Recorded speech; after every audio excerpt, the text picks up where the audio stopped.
Това не е така. И току-що изрекохте поредната лъжа. Нека да видим, добре. Какво да видим? Кой ви командва, като гласувате, пак ви питаме? Аз пак ще ви кажа. Единствените, които на нас ни държат сметка, са нашите избиратели. Айде да видим един видео вътре от Народното събрание.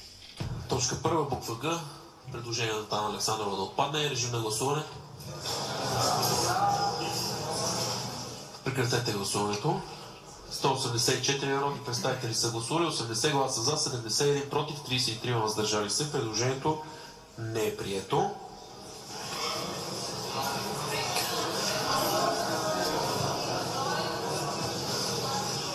Има ли желание за прегласуване или не?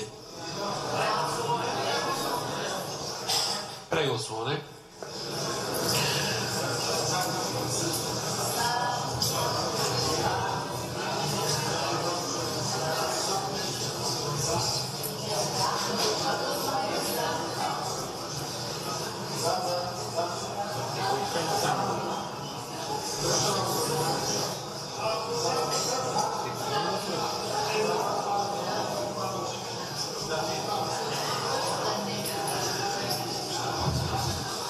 Прекратете гласуването. 189 народни представители са гласували, 119 гласа за, 64 против, 6 въздържали се. Предложението е прието.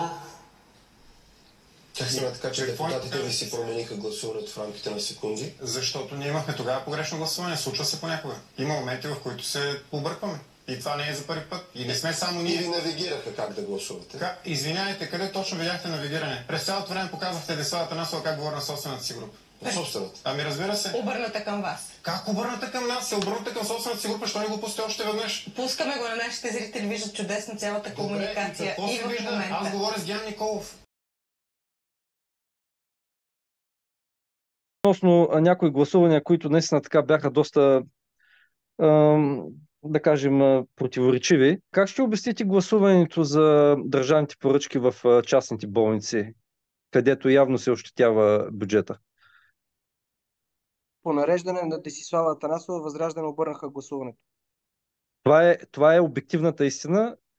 Това е истината, която ние бяхме свидетели и която истина показаха и по телевизията. Мария Цънцарова канила Костадинов на гости и той гледаше като препикан. Разбираме как се извършва процедурата.